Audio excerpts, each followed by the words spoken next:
Sa video ito ituturo ko sa inyo ang step-by-step process kung paano i-register ang inyong mga dito na SIM card. Kaya tara, samahan nyo at panoorin natin ang video na to.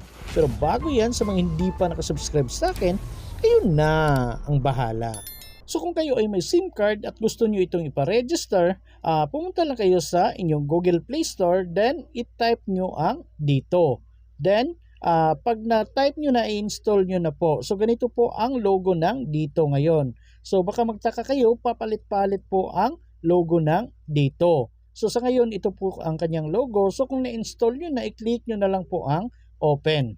And then may makikita po kayong ganito, at kung gusto nyo makatanggap ng notification galing kay dito, i-click nyo na lang po itong allow. Pero kung ayaw nyo naman, i-click nyo ang don't allow. And then may makikita po tayong ganito, at dahil sa gusto nating i-register ang dito SIM natin, so i-click natin tong nasa baba na register your dito SIM card. And then mapupunta na po tayo dito, at dahil sa gusto nating mag-register ng dito SIM natin, so i-click na lang natin itong register my dito number. At kung na-select nyo na, i-click nyo na lang po itong proceed na nandito sa baba. And then may makikita tayong important notes dito. So basahin nyo na lang po lahat yan, then scroll up ninyo, at pagkatapos dito sa baba may makikita tayong start registration. So click na lang po natin yan.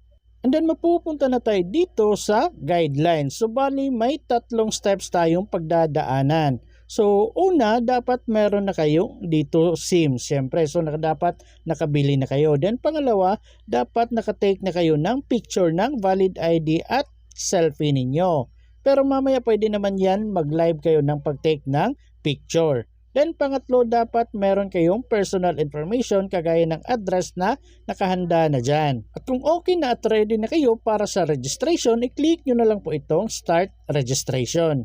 And then may makikita tayong ganito. So bago tayo mag-start, dapat pumili muna kayo kung ano yung registration type ninyo. Kung Filipino individual ba, Filipino minor, foreign with tourist visa, foreign holding non-tourist visa, or juridical entity. So nasa sa inyo na po yan, pero sa atin, ang tuturo ko sa inyo ngayon ay Filipino individual. Baka tomorrow ituturo ko sa inyo paano mag-register kung Filipino minor yung ipaparegister ninyo. So ngayon, i-click muna natin itong Filipino individual. And then mapupunta na tayo dito sa step 1. So kailangan nyo maglagay ng dito number ninyo. So para sa mga hindi nakakaalam kung saan makikita yung dito number nila, so makikita po yan sa plastic na pinagdikitan ng inyong SIM card. So nandun po yung dito number. So kagaya niyan, itong may rectangle na nakalagay. So ito po yung dito number ninyo. So yun po yung ilalagay ninyo dito. So double check nyo pong maigi yung dito number na nilagay ninyo, at kung okay na tama naman, pwede nyo na pong i-click itong verify. So make sure guys, nakasalpak na yung dito SIM ninyo sa inyong mga cellphone para makareceive kayo ng OTP. At kung meron na kayong OTP na na-receive, ilagay nyo na lang po dito, then pwede nyo na pong i-click itong submit. And then may makikita po kayong ganito. So dapat may nakalagay na verified dyan. And take note guys, kung marami kayong dito SIM at sa inyo pa rin ipapangalan, pwede po kayong mag-click dito sa add another dito number. Pero kung isa lang, pwede na kayong mag-proceed. So i-click nyo na lang po itong proceed na nandito sa baba. And then mapupunta na tayo dito sa pag-upload ng inyong ID. So para makita kung ano yung mga valid IDs na tinatanggap nila, i-click lang natin itong select dito sa baba ng type of ID. So ito po yung mga valid IDs and documents na tinatanggap nila. So kayo nang bahalang pumili kung ano yung meron kayo na valid ID and document.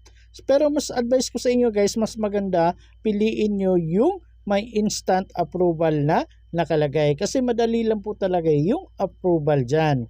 Unlike sa dito sa baba na walang nakalagay na instant approval, so medyo matatagalan, pero maa-approve pa rin yan kung valid IDs pa rin yung sinubmit ninyo. Yun nga lang, i-verify pa nila ng maigi yan. At kung nakapili na kayo, mapupunta na kayo dito. So kagaya niyan, national ID yung ginamit ko, kaya ito yung nakalagay dito. So dito i-click na natin itong parang arrow up para makapag-upload na tayo ng picture. So dito itapat nyo na lang po sa camera yung valid ID na ginamit ninyo. Then kung okay na i-click nyo itong picture na kulay pula.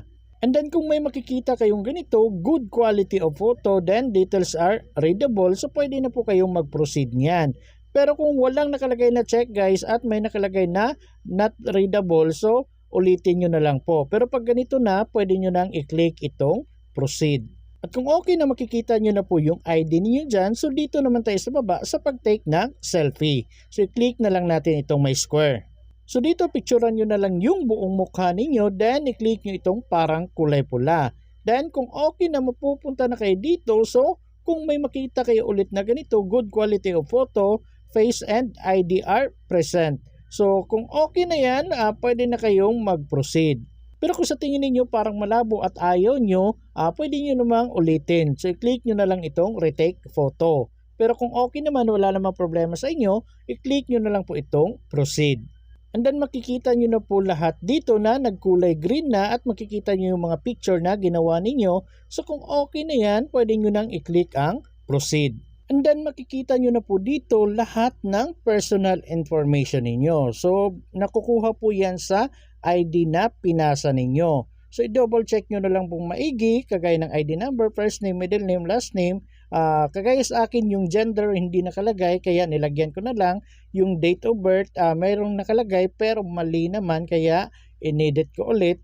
Then dito sa baba i-double check nyo yung address na nakalagay dito. So make sure tama lahat ng mga information na nakalagay. Pero kung may mali sa mga information, kailangan yung i-edit lahat yan para tama naman yung kinalabasan.